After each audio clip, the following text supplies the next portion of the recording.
كلما مر عليه ملأ من قومه سخروا منه قال إن تسخروا منا فإنا نسخر منكم كما تسخرون۔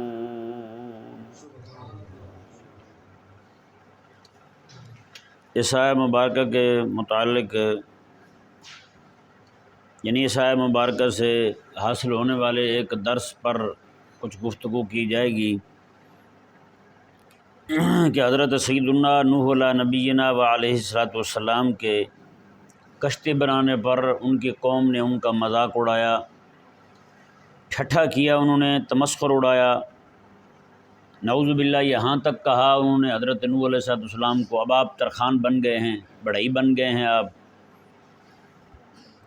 اس آیہ مبارکہ پر اور پچھلے سارے مضمون پر اگر غور کیا جائے، جب حضرت سیدنا نوح علیہ نبینا و علیہ الصلوۃ والسلام تبلیغ فرما رہے تھے تب بھی نوح علیہ الصلوۃ والسلام کا مذاق اڑاتے تھے، جیسے کہ پیچھے آپ پڑھ چکے ہیں کہ انہوں نے کہا تھا حضرت نوح علیہ الصلوۃ والسلام کو آپ تو مجنوں ہیں، نعوذ باللہ من ذالک، یعنی ان کی دینی جد و جہد کرنے پر بھی ان کا مذاق اڑایا گیا۔ اور جب وہ اللہ تعالیٰ کی طرف سے ان کو اطلاع آ گئی کہ اب ان کے لیے عذاب کا فیصلہ ہو چکا ہے، ہماری طرف سے یہ لکھا جا چکا ہے، اب ان پر عذاب بھی آئے گا، اب یہ ایمان نہیں لائیں گے، تو حضرت سیدنا نوح علیہ نبینا و علیہ الصلوۃ والسلام ان کو تبلیغ کرنا چھوڑ کر کے صرف اپنے لوگوں کی اصلاح پر توجہ دے رہے ہیں اور ساتھ ساتھ کشتی تیار کر رہے ہیں۔ اب انہوں نے جب دیکھا حضرت سیدنا نوح علیہ نبینا و علیہ الصلوۃ والسلام کو کشتی بناتے ہوئے، تو ان کے ذہن میں یہی آیا کہ اب انہوں نے یہ کاروبار شروع کر لیا ہے، لکڑی کا ترخان بن گئے ہیں، بڑھئی بن گئے ہیں۔ تو نعوذ باللہ من ذالک انہوں نے حضرت سیدنا نوح علیہ نبینا و علیہ الصلوۃ والسلام کا پھر سے مذاق اڑانا شروع کر دیا، پھر سے باتیں کرنی شروع کر دی۔ جب آپ نے ان کو یہ بتایا کہ نہیں جی میں تو کاروبار کے لیے نہیں کر رہا ہوں، میں تو صرف عذاب سے بچنے کے لیے کر رہا ہوں، جو تم پر عذاب آئے گا میں اپنے بندوں کو بچانے کے لیے یہ بنا رہا ہوں، تو انہوں نے اس پر پھر مزید مذاق اڑایا، عذاب کا بھی مذاق اڑایا۔ سمجھا رہا مسئلہ نہیں آ رہا؟ ان حضرت سیدنا نوح علیہ نبینا و علیہ الصلوۃ والسلام کی زندگی مبارکہ کو دیکھتے ہوئے تبلیغی کام کر رہے ہیں تو بھی مذاق اڑا رہے ہیں جی، ان کو تبلیغ چھوڑ کر کے آپ کام کرنے لگے، لکڑی کا کشتی بنانے لگے تو بھی مذاق اڑا رہے ہیں۔ اس سے ثابت کیا ہوتا ہے؟ ان کافروں کا مزاج دیکھیں اور آج کے اپنے موجودہ دور کے لوگوں کا مزاج دیکھیں۔ کوئی بھی بندہ عالم دین ہو، وہ دین تک خود کو محدود رکھے، یعنی خدمت دین تک محدود رکھے، تو بھی ان لوگوں کو اعتراض ہوتا ہے یا نہیں؟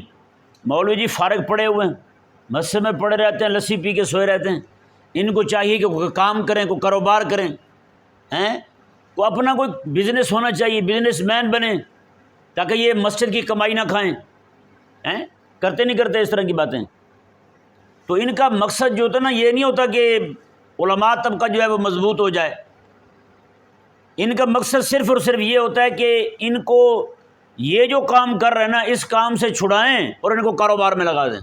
جب کاروبار میں لگیں گے تو کاروبار کے ہو کے رہ جائیں گے، پھر نماز کے نہیں رہیں گے، پھر سمجھ نہیں آیا مسئلہ؟ تو یہ کاروبار کے ہو کے رہ جائیں گے، پھر یہ دین کے نہیں رہیں گے۔ مقصد ان کا، شرارت ان کے پیچھے یہ ہے، وہ کوئی علماء کے خیر خواہ نہیں ہیں، علماء کو ایک لمحے کے لیے بھی وہ خوشحال نہیں دیکھنا چاہتے۔ اگر وہ علماء کو خوشحال دیکھنا چاہیں تو جو کچھ آج ہمارے معاشرے میں ہو رہا ہے وہ کبھی بھی نہ ہو۔ مثال کے طور پر مسجد کی سارے محلے والوں کی کوشش ہوگی مسجد کا صدر پورے علاقے کا بڑا امیر بندہ بنے، ہے یا نہیں؟ کسی غریب کو مسجد کی چیئرمینی دیں گے کبھی؟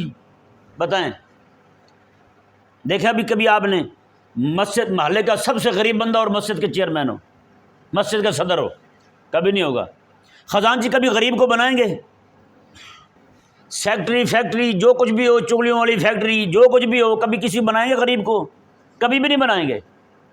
یعنی ان کی خواہش ہوگی چن کے بندہ جو امیر ہوگا اس کو جناب یہ خدمت دیں گے، یہ آپ بنیں جی، جس کے پاس 4 پیسے ہیں وہی بنے۔ اچھا ان کو بنائیں گے، پھر ان کو انتظامیہ ساری امیر چاہیے، انتظامیہ ساری امیر چاہیے، پیسے والے بندے ہوں تو انتظامیہ بنے۔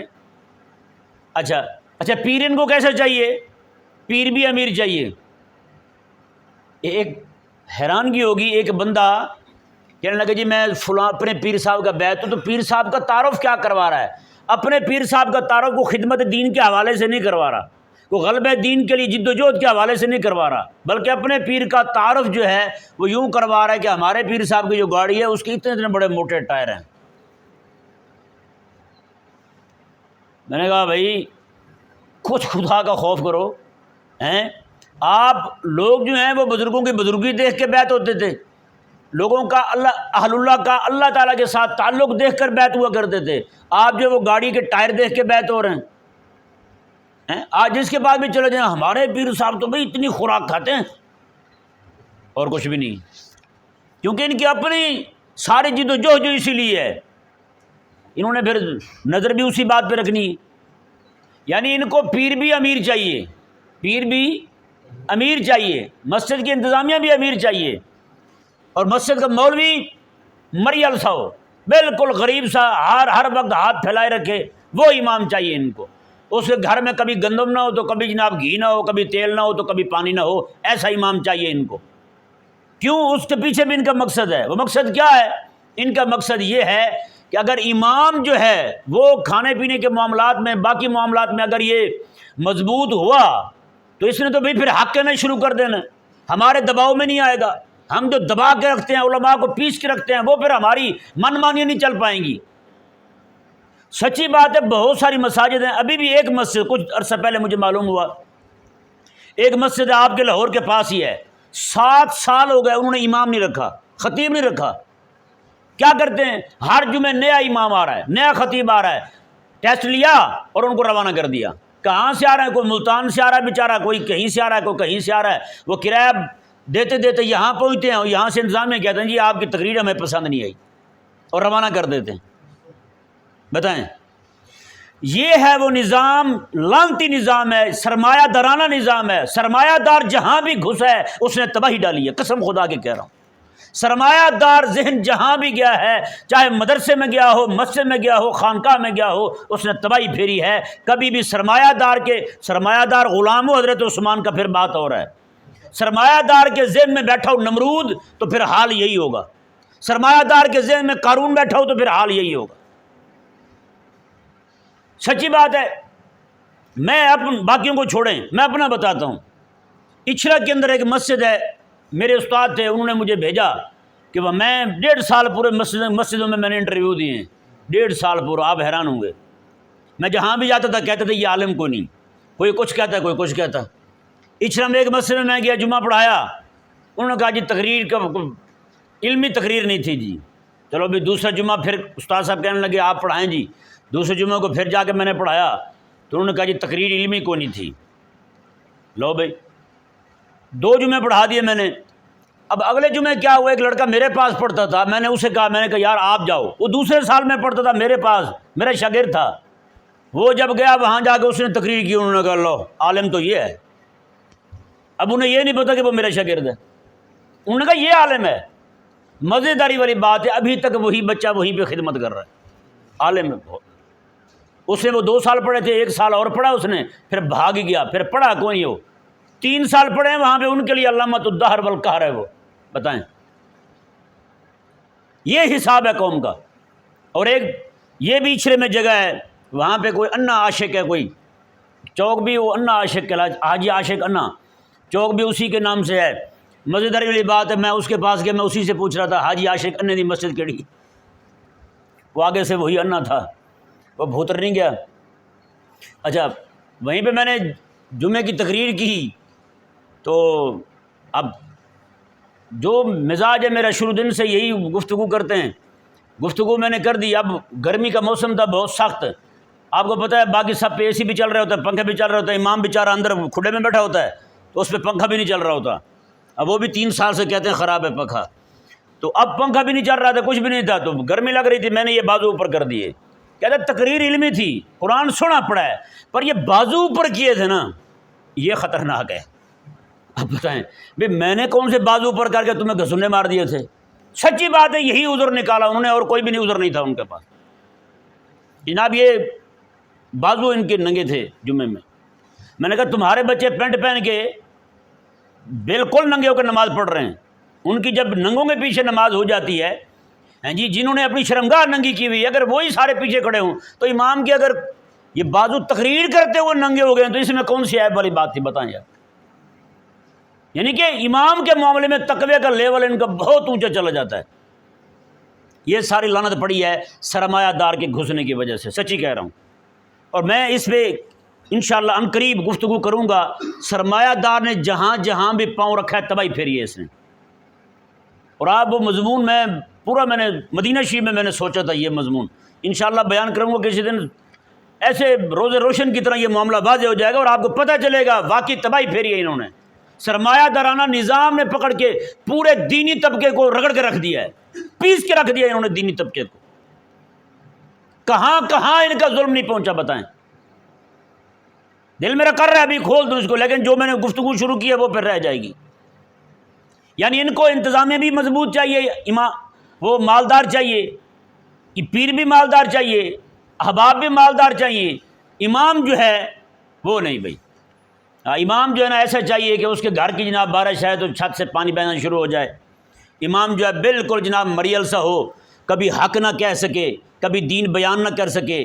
دین بیان کرنے پر اس وقت جو سب سے زیادہ پابندی ہے وہ حکومت کی طرف سے بھی اتنی نہیں ہے جتنی انتظامیہ کی طرف سے ہے، واللہ کہہ رہا ہوں، یہی انتظامیہ امام کو حق نہیں کہنے دیتی، یہی انتظامیہ جو ہے علماء کو حق بیان نہیں کرنے دیتی، پکڑ کے جناب بیٹھ جائیں گے۔ ایک ہمارا دوست ہے قصور سے، وہ مولانا آتے تھے، وہ کہنے لگے کہ ایک وزیر تھا اس نے گستاخی کی تھی، بڑا گستاخانہ جملہ بولا تھا یہی پاکستان میں، یہ دینی نظام کے خلاف اس نے بولا تھا نعوذ باللہ۔ اس نے کہا یہ مدرسے جتنے بھی ہیں سارے جہالت کی فیکٹری ہیں۔ وہ کہتے ہیں کہ میں نے جمعے میں ایک جملہ بول دیا اس کے خلاف، اس وزیر کے خلاف، تو کہتے ہیں اب کیا ہوا؟ کہتے ہیں کئی اتواریں گزر چکی ہیں، وہ جب میرے پاس آئے کہتے ہیں ہر اتوار کو میٹنگ ہوتی ہے اور مجھے بلا لیتے ہیں، ایسے میرے ساتھ رویہ اختیار کرتے ہیں جیسے میں مجرم ہوں۔ بتائیں، وہ علماء کو جاہل کہہ دے، مدرسے کو جہاں پہ رب کا قرآن پڑھا جائے جہالت کی فیکٹری کہہ دے، ہاں جی، مطلب یہ ہے جہاں پہ قرآن پڑھا جائے وہ مدرسہ جہالت کی فیکٹری ہے، وہ مولوی جو ہے نا وہ جاہل ہے، تو پھر قرآن تو پھر جہالت پھیلانے والی کتاب ہوئی، تو بات اس خنزیر کی کہاں تک جاتی ہے؟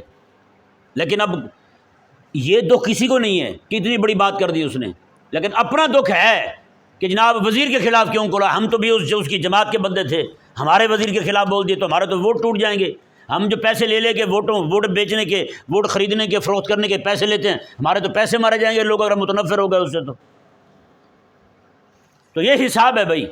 یہ سارا ظلم و ستم دین حق بیان کرنے کے معاملے میں، دین حق بیان نہیں کرنے دینا، کون نہیں کرنے دے رہا؟ یہی نہیں کرنے دے رہے۔ میں کیا کہوں کہ اسرائیل جیسے بدماش جو ہے وہ میرے ملک میں اسلام بیان نہیں کرنے دے رہا، میں کیا کہوں کہ امریکہ بدماش جو ہے، IMF بدماش جو ہے وہ ہمارے ملک میں دین حق بیان کرنے پہ پابندیاں لگا رہا ہے۔ اس سے بڑی جو ہے نا ظالم بے ضمیر قوم جو ہے یہی انتظامیہ کی ہے۔ مساجد میں جو انتظامیہ ہوتی ہے، آپ یہاں کی بات نہیں کر رہا ہوں، بڑی بڑی مساجد میں آپ چلے جائیں، آپ کو بولنے نہیں دیں گے، کبھی آپ کو امام حق بولتا دکھائی نہیں دے گا۔ یہیں پر ربانی صاحب ہمارے دوست ہیں، وہ ہوتے تھے، وہ مجھے خود بتانے لگے، کہنے لگے وہ یہاں پہ چونکہ درس سنتے تھے، ایک مسجد وہاں سوسائٹی میں مسجد تھی، وہاں گئے تو کہنے لگے کہ میں امام جو ہیں بندے سارے الٹی نماز پڑھ رہے ہیں، کہتے ہیں میں نے ان کو کہا یار ان کو بتایا کرو نماز غلط پڑھتے ہیں، تو کہتے ہیں آگے سے امام صاحب مجھے کہنے لگے آپ میری چھٹی کروانا چاہتے ہیں، آپ میری چھٹی کروانا چاہتے ہیں۔ آخر اس امام کو اتنا ڈرا کے کس نے رکھا ہوا ہے کہ ان کی نماز ہی سیدھی نہ کروا سکے امام بیچارہ، ان کو یہ نہ بتا سکے کہ آپ کی نماز غلط ہے، وہ اتنا بھی نہ حق کہنے دے، تو بتائیں وہ امام جو ہے وہ باطل کے خلاف کب بولے گا؟ سچی کہوں وہاں تو موسیٰ علیہ السلام تھے نا جن کو رب تبارک و تعالیٰ نے فرمایا کہ فرعون کو جا کر کے للکاریں، اور موسیٰ علیہ السلام بھی فرعون کے سامنے کھڑے ہو گئے تھے۔ آج کا امام بیچارہ انتظامیہ کے سامنے نہیں کھڑا ہو سکتا، اتنا تو یہ فرعون بنے ہوئے ہیں۔ یہ سمجھ آ رہا مسئلہ آپ کو؟ یہ حالات یہاں تک کس نے پہنچائے؟ انہی لوگوں نے پہنچائے۔ اللہ تبارک و تعالیٰ آسانی والا معاملہ فرمائے، امت کے علماء جو غلبہ حق کے لیے کام کرنے والے ہیں اللہ تعالیٰ ان کو مزید حوصلہ عطا فرمائے، اور جو نہیں کر رہے اللہ تعالیٰ انہیں بھی ہدایت عطا فرمائے۔ ہاں یہ لوگوں کے ہاتھ میں روٹی نہیں ہے، بس یہ ذہن بنا لے نا بندہ، ان کے ہاتھ میں روٹی نہیں ہے، روٹی رب کے ہاتھ میں ہے، رزق جو ہے نا وہ اللہ تبارک و تعالیٰ نے اپنے ہاتھ میں رکھا ہوا ہے۔ کسی کے ہاتھ میں ہوتا تو بتائیں یہاں بہت سارے لوگ مر چکے ہوتے، زندگی کو نہ ہوتا۔ وہ ایک شعر نا کہ گاڑی جا رہی تھی، اس کے پیچھے لکھا ہوا تھا، بڑا زبردست شعر تھا، اس نے کہا شکر ہے خدا کا صوفی کہ رزق جو ہے نا خدا نے اپنے ہاتھ میں رکھا ہوا ہے، روزی جو ہے نا وہ اللہ تعالیٰ نے اپنے ہاتھ میں رکھی ہوئی ہے، اگر یہ حق بھی بندوں کے ہاتھ میں آ جاتا تو پتہ نہیں کیا بن جاتا۔ تو پھر یہ ذہن میں آتا ہے کہ پھر آخر یہ ان کا ظلم و ستم ان پر آخر یہ کیا وجہ ہے۔ یہ بھی ایک جیسے کہ بزرگ جا رہے تھے نا، کسی نے آ کے ان کو زور سے تھپڑ مار دیا، وہ پیچھے دیکھنے لگے، وہ عالم تھے، پیچھے دیکھنے لگے تو وہ کہنے لگا حضرت آپ کا تو عقیدہ ہے، نظریہ ہے آپ کا کہ جس کو جو تکلیف پہنچتی ہے وہ اللہ تعالیٰ کی طرف سے پہنچتی ہے۔ انہوں نے کہا وہ تو ہے، لیکن میں یہ دیکھ رہا ہوں کہ یہ تکلیف اللہ تعالیٰ نے لکھی کس کمینے کے حصے میں تھی، میں اسی لیے دیکھ رہا ہوں۔ تو اسی طرح کر کے جن لوگوں پر تنگیاں آ رہی ہیں وہ بھی کسی کے ہاتھ سے آ رہی ہیں، دیکھنا یہ ہے کہ وہ کس ذلیل کے ہاتھ سے ان کو تنگیاں پہنچ رہی ہیں۔ کون بندہ جو ہے ان پر ظلم و ستم کر کے دین حق نہ بیان کرنے دے کر کے اپنی قبر کالی کر رہا ہے، وہ بندہ کون ہے؟ سمجھ آیا مسئلہ؟ اب دیکھیں اللہ تبارک و تعالیٰ نے دونوں کو دونوں حالتوں کو بیان کیا حضرت نوح علیہ السلام کی۔ جب تبلیغ کر رہے ہیں تب بھی قوم کو اعتراض ہے، تبلیغ چھوڑ کر کے کام کرنے لگے تب بھی اعتراض ہے، تب بھی اعتراض ہے۔ قرآن کریم سے یہ بات واضح ہوئی کہ کافر بندہ ہو یا کافر مزاج کا ہو، چاہے منہ سے کلمہ پڑھتا رہے، کافر ہو یا کافرانہ مزاج رکھتا ہو، اس کو دیندار طبقہ کسی صورت میں کسی مقام پہ نہیں بھاتا۔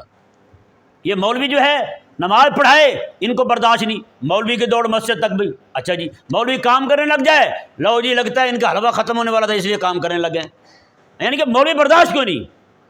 کہیں پہ کوئی بندہ کھڑا ہو کوئی غلط بات کر دے، مولوی صاحب داڑھی رکھی اور غلط بات، میں نے کہا کہ سارے غلط باتیں کرنا صرف آپ کا حق ہے، داڑھی منڈوں کا مولوی نہیں کر سکتا ہے؟ عجیب نظام میں پاگلوں والی سوچ ابھی۔ اس کا مطلب یہ ہے کہ داڑھی والے جو ہیں ان پر شریعت کی اتباع لازم ہے، آپ پر لازم نہیں ہے، اور ایسے ایسے جملے بولیں گے، ایسی ایسی نعوذ باللہ من ذالک پھپتیاں کسیں گے کہ اگلا بندہ بدظنی ہو جائے، نعوذ باللہ من ذالک۔ کتنے لوگوں سے ہی رابطہ ہوا، تعلق ہوا، ہاں جی آپ داڑھی نہیں رکھتے، مجھے لوگ دہشت گرد کہتے ہیں، لوگ کہتے ہیں کہ یہ ٹیررسٹ ہے، بتائیں۔ تو ان کی جو باتیں نا، یہ باتیں بندے کو دین سے دور کر دیتی۔ اب یہاں پر ایک بات اور، کیونکہ پچھلے دنوں میں نے درس دیا تھا، درس میں کہ وہ بندہ جو عالم ہو، عالم بن جائے اور پھر علم دین کی خدمت چھوڑ کر کے کاروبار میں ہی لگ جائے، اس کے متعلق میں نے کچھ باتیں کی تھی۔ تو ایک مولانا صاحب ہیں، انہوں نے سوال کیا، اس پر سوال کیا کہ جناب عالم دین کے لیے کاروبار کرنا جائز نہیں ہے۔ تو میں نے سوچا کہ ابھی چونکہ گفتگو وہی چل رہی ہے تو اسی ضمن میں اس اشکال کا بھی جواب دے دوں۔ یہ ذہن میں رہے عالم دین کے لیے کاروبار کرنا بالکل جائز ہے۔ عالم دین کاروبار کرے گا تو خود بھی حلال خریدے گا، آگے دے گا بھی حلال، کاروبار بھی حلال طریقے سے ہوگا اور جائے گا بھی لوگوں تک۔ ظاہری بات ہے جب لینا وہ حلال کرے گا تو دینا بھی تو حلال ہی کرے گا نا، ہیں؟ تو اس سے عالم کاروبار کرنے والا ہو اور رب سے ڈرنے والا ہو تو سب سے زیادہ فائدہ اسی کے کاروبار سے ہے۔ میرے کریم آقا صلی اللہ علیہ وسلم کے 3 صحابی ہیں جی انڈونیشیا جاتے ہیں، وہاں جا کر کے دکانیں بناتے ہیں، 3 دکانیں بنی ہوئی ہیں ان کی، ہیں جی باقی دکانیں پوری مارکیٹ خالی پڑی رہتی ہے، ان کی دکان کے باہر لائن لگی ہوتی ہے، لوگوں کی قطاریں لگی ہوتی ہیں بڑی بڑی، یہ نماز پڑھنے جاتے ہیں دکان بند، یہ مسجد گئے نماز پڑھ کے آئے دوبارہ پھر کام شروع۔ لوگ پوچھتے ہیں کہ آخر کیا ہوا یار، آپ لوگ جو ہیں دکان بھی بند کرتے ہیں اور ایک دن پورا بند کرتے ہیں، روزانہ 3-4 بار دکان بند کر دیتے ہیں، آپ کی دکان کے باہر بندے کھڑے ہوتے ہیں، کھلی دکانوں پر بندے نہیں آتے، یہ کیا وجہ ہے؟ انہوں نے کہا جی بات یہ ہے ہمارے ہاں اللہ تعالیٰ نے نبی آخر الزمان کو بھیجا ہے صلی اللہ علیہ وسلم، آقا علیہ السلام تشریف لائے ہیں، انہوں نے ہمیں حلال حرام کے مسائل سکھائے ہیں، ہم انہی کی روشنی میں یہاں کاروبار کرتے ہیں۔ بس انہی 3 صحابہ کی دکانداری کو دیکھتے ہوئے پورا انڈونیشیا مسلمان ہو گئے، پورا انڈونیشیا مسلمان ہو گئے، بتائیں۔ تو جب عالم ایسا کاروبار کرے گا تو پھر تو نفع ہوگا بھائی۔ لیکن یہاں پہ ایک بات اور ذہن میں رکھنے والی ہے، عالم چونکہ موجودہ دور کے اندر، اس دن جو میں نے گفتگو کی تھی اس سے لوگوں کو غلط تاثر گیا کہ عالم جو ہے وہ کاروبار ہی نہ کرے، ایسی بات نہیں ہے۔ عالم میں نے یہ کہا تھا کہ جو بندہ عالم بن جائے، عالم بننے کے بعد دینی کام نہ روکے، دینی کام بھی کرے اور اپنا کام بھی کرے۔ مثال کے طور پر امام ہے، اب میں نماز سے فارغ ہوا تو میں نے لکھنا شروع کر دیا، پڑھانا شروع کر دیا، مصروفیت ہے میری۔ اگر یہ مصروفیت نہ ہو تو نماز پڑھا کے زور تک میں تو فارغ ہوں، میرے پاس اور کوئی کام نہیں ہے، میں کوئی کام کر سکتا ہوں۔ مثال کے طور پر میں درزی کا کام سیکھ لوں گھر میں بیٹھ کر کے، یا دکان ڈالوں مسجد کے باہر ہی، تو یہاں پہ میں کام آسانی کے ساتھ کر سکتا ہوں۔ یہ کام بھی ایسا ہے، نماز کا وقت بھی ہو جائے، 5 منٹ پہلے بھی کام چھوڑ کے مسجد آؤں تو میں نماز پڑھا سکتا ہوں، میرے کپڑے گندے نہیں ہوں گے۔ نہیں سمجھ آ رہا مسئلہ؟ ایسے کام جو ہیں علماء کریں، بالکل اجازت ہے، لیکن دینی کام نہ چھوڑیں ساتھ۔ جن علماء نے، میں نے کئی سارے مولویوں کو جانتا ہوں جنہوں نے ایک صرف کام کیا ہے، دین کا کام چھوڑ دیا، مسجد کے نہیں رہے، مصلی کے نہیں رہے، مسند تدریس کے نہیں رہے، تو پھر ان کے سر پہ نہ امامہ نظر آتا ہے آج، نہ ٹوپی نظر آتی ہے، نہ کچھ اور نظر آتا ہے، نمازیں تک گئی ان کی، سچی بات ہے، پورے عالم بنے ہوئے۔ ایک بندہ، میں اس کو، 2 بندے ان کو میں ذاتی طور پر جانتا ہوں، دونوں مفتی ہیں، دونوں مفتی ہیں، مفتی کا باقاعدہ کورس کیا انہوں نے، لیکن اس وقت ان کے سر پہ امامہ نہیں ہے، ان کے سر پہ ٹوپی نہیں ہے۔ ایک کو تو میں نے دیکھا کہ اس کے ہاتھ میں سگریٹ ہوتا ہے، سگریٹ گلی میں پیتا ہوا جا رہا ہوتا ہے، نام کیا ہے؟ مفتی صاحب، بتائیں۔ یہ دنیا جو ہے نا بھائی، ایسے نہیں کھینچتی، یہ گھسیٹ لیتی ہے بندے کو، نہ دینی تہذیب رہنے دیتی ہے، نہ دینی غیرت رہنے دیتی ہے، نہ کچھ اور رہنے دیتی ہے۔ آپ دین کے ساتھ منسلک رہیں، دین کے ساتھ منسلک رہیں۔ اس لیے تو ہمارے علماء نے فرمایا ہے، عورت کے جب خاص دن آتے ہیں جن دنوں میں اس کو نماز پڑھنا جائز نہیں ہے، حرام ہے، ان دنوں میں بھی عورت کو حکم دیا جائے کہ روزانہ جب اذان ہو تسبیح پکڑے اور مصلی پہ بیٹھ جائے، وہیں بیٹھ کے نماز جتنا وقت جو ہے تسبیح پڑھتی رہے، درود شریف پڑھ لے، اللہ اللہ کر لے، تسبیحات، تسبیح فاطمہ پڑھ لے، کچھ بھی پڑھ لے۔ جب نماز کا وقت اتنا، نماز پڑھنے جتنی دیر بیٹھ جائے، پھر مصلی کٹا کر کے رکھ دیں چھوٹے۔ کیوں؟ وجہ اور حکمت کیا بیان کرتے ہیں علماء؟ فرماتے ہیں وجہ یہ ہے کہ یہ عورت جو ہے نا، اگر اتنے دن، 6 7 دن، 8 دن، 10 دن تک نماز سے پرے رہ گئی نا، جب یہ نماز پڑھنا واجب بھی ہو جائے گا تو پھر بھی اس کا نماز پڑھنے کو دل نہیں کرے گا۔ یہ ایک طبیعی بات ہے، فطری بات ہے۔ جیسے کہتے ہیں نا پیسہ پیسے کو کھینچتا ہے، اسی طرح چھٹی چھٹی کو کھینچتی ہے۔ ہمارے بچے بیٹھے ہوئے ہیں، آپ بھی جب پڑھتے ہوں گے، اپنا مزاج سارے بچے ایسے کرتے ہیں تقریباً، جب پڑھتے ہوں گے بیمار ہو گئے نا، ایک دن کھانسی لگی، چھٹی کر لی، اب طبیعت چاہتی ہے ایک آدھی چھٹی اور بھی کر لو، چھٹی میں مزہ بہت ہے یا نہیں؟ ایسا آپ اتفاق کرتے ہیں میری بات سے؟ تو پھر یہی حال ہوتا ہے۔ تو بچے بھی، جو ماسٹر ہیں، پڑھانے والے ہیں، جو استاد ہیں، علماء ہیں، حفاظ ہیں، ان کو پتہ ہے اس بات کا، ہیں جی، کہ بچے ایسے ہی کرتے ہیں، ایک چھٹی کٹکا لی۔ ہمارے ہاں بھی کئی بزرگان دین تشریف فرما ہیں، یہاں پہ درس بھی سن رہے ہیں، ایک آدھ پہنچنے والے بھی ہیں، ان کی شان مبارکہ بھی ایسی ہے، بیماری ہوئی تھوڑی سی ایک آدھے دن، تو چھٹی جو ہے وہ 4 5 دن چلی گئی، چھٹی 4 5 دن آگے کر لی، اور چلو ان کو تو اطلاع ہو گئی نا بیمار ہے بندہ، یعنی صرف استاد کے ذہن میں لانا بیمار ہے، ایک بہانہ مل گیا ہے جی، ان کو چھوٹ مل گئی، اب گھر میں پڑے ہوئے ہیں۔ والدین بھی ماشاءاللہ خیر خواہ ہیں، وہ بھی کہتے ہیں تھپکی دے کے، چل پتر کچھ نہیں ہوتا، 4 دن تو بھی دلیا کھاوے گھر بیٹھ کے۔ بتائیں بیڑا غرق کس کا ہوا؟ بچے کا ہوا۔ تو اسی طرح کر کے عورت جو ہے وہ 7 دن 8 دن مصلی سے دور رہے گی، تو پھر جب پاک ہو جائے گی تو پھر جلدی اس کا دل نہیں مانے گا۔ ہاں، جو ڈر والی ہیں رب تبارک و تعالیٰ کی، ان کو تو پہلے دعا کر رہی ہوتی ہیں، یا اللہ اللہ تم مہربانی فرما، میں تک مصلی پہ چڑھ جاؤں، تیری رب کی، تیری بارگاہ میں کھڑی ہو جاؤں، وہ تو یہ دعا کریں گی۔ اسی طرح کر کے جو امام اور خطیب جو ہے، جو عالم جو ہے، جیسے دینی کام چھوڑ کر کے اس کام میں لگے گا، پھر نمازیں اس کی ایسے ایسے رہنی شروع ہو جائیں گی، ہیں جی، پھر ایسا ایسا آخر میں جناب غیرت دینی بھی اس سے رخصت ہو جائے گی، کچھ بھی نہیں رہے گا۔ ہم کاروبار کے خلاف نہیں ہیں، عالم کاروبار کرے، کام کرے، بلکہ ضرور کرے کام۔ آج کل تو ویسے نیٹ کا زمانہ ہے، جہاں پہ نیٹ پہ بیٹھ کے روزانہ ہزارہ قسم کی ویڈیو دیکھتے ہیں، وہیں پہ جناب اپنی کوئی شاید تیار کریں، پھکی تیار کر لیں، ہیں جی، کوئی پھکی تیار کر لیں ایسی زبردست ہو میدے کے لیے، اس کی جناب ایڈ چلا دیں، وہ کہیں جی مفتی صاحب کی اپنی تازی پھکی بن کے آئی ہے، جو بندہ اپنا میدا ٹھیک کرانا چاہتا ہے میرے سے رابطہ کرے۔ گھر بیٹھے ہوئے کہیں جانے نہ پڑے، یہ منصورے جائے اور یہیں پہ پھکیاں بک کروائے اور پیسے لے لے اپنے پاس، چھٹی۔ کیسے زبردست کاروبار! اور بھائی ہزارہ کاروبار ہیں، آپ صرف 10,000 سے کام شروع کر سکتے ہیں۔ نہیں سمجھ پڑ رہا مسئلہ؟ یہ ہمارے لوگ جو ہے نا، وہ ایک دم سے جناب کچھ دیکھا نہیں، کچھ آؤ تاؤ کچھ بھی نہیں، ایسے جناب چڑھائی کر دی۔ نہ بھائی نہ، ہم کاروبار کے خلاف نہیں ہیں، کاروبار کریں اور لازمی کریں، لیکن ساتھ ساتھ جو ہے غلبہ دین کا کام نہیں رکنا چاہیے۔ اس کی وجہ کیا ہے؟ اس کی وجہ یہ ہے، یہ اب دیکھیں، عذر میں بیان کروں آپ کے سامنے، اس دن کی جو گفتگو تھی وہ یہ تھی کیونکہ پہلے علماء کاروبار کرتے تھے. میں نے مثال دی تھی، گلی میں بیٹھے ہوئے بھی کاروبار کرتے تھے، موچی کا کام کر رہے ہیں، کاروبار کر رہے ہیں، 7 حدیث پڑھا رہے ہیں، تفسیر پڑھا رہے ہیں، سارے کام چل رہے ہیں پوری مارکیٹ میں. ہیں جی، اس وقت اجازت دیتے تھے. اب چونکہ علماء کی تعداد نہیں ہے، آپ گاؤں دیہاتوں میں چلے جائیں، قسم خدا کی ایسے جہل کھڑے ہوئے ہیں جی، علم کی ہوا تک نہیں لگتی. بڑے بڑے مولوی مفتی رابطہ کرتے ہیں، بیچارے ایسے مسائل پوچھ رہے ہوتے ہیں جو جناب بالکل چھوٹی چھوٹی کتابوں میں موجود ہوتے ہیں. بتائیں، اب جو ہے نا قحط الرجال ہو گیا ہے. ملفوظات اعلیٰ حضرت میں ایک حوالہ ہے بڑا زبردست. آپ فرماتے ہیں، امام احمد رضا آپ فرماتے ہیں کہ ایک وقت تھا، امام بخاری رحمہ اللہ جب فوت ہوتے ہیں نا تو پیچھے 90,000 بخاری چھوڑ کے جاتے ہیں. 90,000 شاگرد امام بخاری کے، 90,000 شاگرد امام بخاری کے. امام مسلم کون ہے؟ باقی ائمہ کون ہیں؟ بتائیں. یعنی امام بخاری جا رہے ہیں، 90,000 محدث چھوڑ کے جا رہے ہیں. امام ابو حنیفہ گئے جب دنیا سے 1,000 فقیہ چھوڑ کے گئے امام ابو حنیفہ رضی اللہ تعالیٰ عنہ، جن میں جناب سر فہرست جناب امام اعظم امام ابو حنیفہ رضی اللہ تعالیٰ عنہ کے شاگرد حضرت امام ابو یوسف رحمہ اللہ ہیں، جنہوں نے پوری دنیا کا قاضی بن کے پوری دنیا کے اندر فقہ حنفی کو عروج عطا کیا ہے اس بندے نے.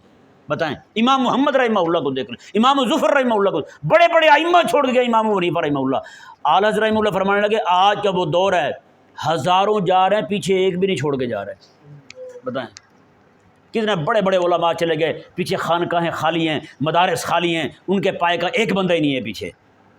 تو بتائیں ایسے حالات جب بن جائیں، جب اسلام کو سخت ضرورت ہو، دشمن حملے کر رہے ہوں، ایسے حالات کے اندر کیسے اجازت دی جا سکتی ہے کہ پہلے پورے علاقے میں سے 100 میں سے 99 بچے سکول جائیں، ایک بچہ مدرسے جائے، وہ جو ایک پڑھے، اچھا پھر ایک پورے علاقوں سے جمع ہو گئے، 100 بچے مدرسے میں جمع ہو جائے، ان میں سے جناب 20 بچے پڑھ کے فارغ ہوں، ان 20 میں سے جناب 18 بچے جو ہیں وہ فارغ ہوں، ان کو کچھ نہ آتا ہو، 2 بچے کام کے قابل ہوں، اگر ان کو بھی پھر یہ تبلیغ کی جائے نہیں جی آپ اپنا کاروبار کر لیں، تو بتائیں وہ 2 بچے جو ہیں پورے علاقے میں سے عالم تیار ہوئے ہیں، تو دین کا کیا بنے گا یار؟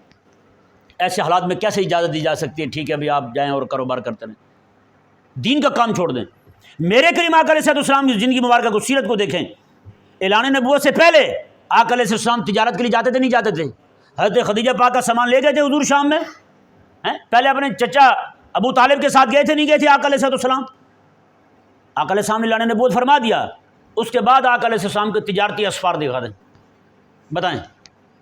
حضرت ابوبکر صدیق رضی اللہ عنہ جس دن خلیفہ بنتے ہیں، خلیفہ بننے سے پہلے حکومت میرے آقا علیہ السلام کے ہاتھ میں ہے. حضرت ابوبکر صدیق کپڑے کا کاروبار کرتے تھے، بہت بڑا بزنس تھا حضرت ابوبکر صدیق رضی اللہ عنہ کا. جس دن خلیفہ بنے دوسرے دن حضرت ابوبکر صدیق نے گٹھڑی اٹھائی کندھے پہ اور کپڑے بیچنے جا رہے ہیں. حضرت عمر رضی اللہ عنہ گھر سے باہر نکلے، دیکھا، میں کہا ابوبکر کہاں جا رہے ہیں؟ امیر المومنین ہیں آپ. انہوں نے کہا کپڑے بیچنے جا رہا ہوں. بچوں کا پیٹ نہیں پالنا؟ اللہ اکبر کبیرہ. میں جب پوری امت کی ذمہ داری آپ کے کندھے پر ہے، آپ کپڑے اتار دیں، اب وہی ذمہ داری آپ نبھائیں، وہی آپ کے لیے ضروری ہے. بتائیں. حضرت ابوبکر صدیق رضی اللہ تعالیٰ عنہ سے کپڑے لے کر کے ان کے کندھے سے اتار کے ان کے دروازے پر رکھنے والے حضرت عمر رضی اللہ تعالیٰ عنہ کہا کہ میرے بچوں کو کیا بنے گا؟ کہا کہ آپ کے بچوں کی کفالت جو ہے وہ بیت المال کرے، وہ مومنوں کی ذمہ داری ہے، مومن آپ کے گھر کی ساری ذمہ داری اٹھائیں گے. بتائیں. حضرت سیدنا عمر رضی اللہ تعالیٰ عنہ اینٹیں تھاپنے تھے، اینٹیں بناتے تھے اور کام کرتے تھے، لیکن جب خلیفہ بنے سارے کام ختم، پھر امت کے کام انجام دے رہے ہیں. تو بھائی کوئی تو ہو بندہ جو باقی ساری فکروں سے آزاد ہو کے صرف حضور کی امت کا سوچے. اگر جو 100 میں سے 2 تیار ہو رہے ہیں ان کو بھی آپ یہی بھاشن دینا شروع کر دیں تو پھر کیا بنے گا امت کا یار؟ اللہ تبارک و تعالی سمجھنے کی توفیق عطا فرمائے.